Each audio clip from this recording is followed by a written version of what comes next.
جب مکہ معظمہ فتح ہوا تو مکہ والوں نے اپنے بچوں کو آپ صلی اللہ علیہ وسلم کی خدمت اقدس میں لانا شروع کر دیا۔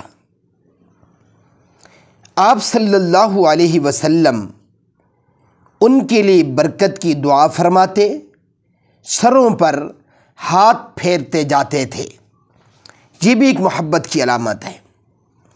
اور بچوں کے سروں پر ہاتھ پھیرنا، آج تو ہم بچوں سے ہاتھ بھی نہیں ملاتے اور ان سے دور بھاگتے ہیں، کہیں ہمارے ہاتھ نہ گندے ہو جائیں، کہیں ہمارے کپڑے نہ گندے کر دیں۔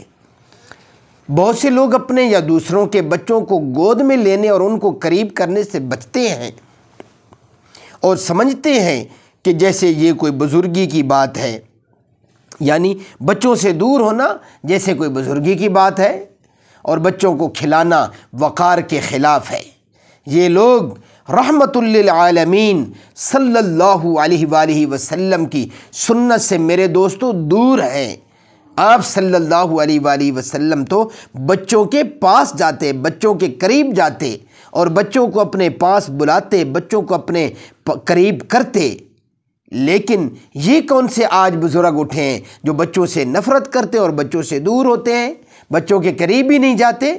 تو لہٰذا میرے دوستو، جو بچوں سے دور جاتا ہے، بچوں کو قریب نہیں آنے دیتا اور بچوں سے ہاتھ نہیں ملاتا، بچوں کے سروں پہ دست شفقت نہیں رکھتا، تو سمجھیں کہ وہ بندہ رحمت للعالمین صلی اللہ علیہ وآلہ وسلم کی مبارک سنت سے محروم ہے۔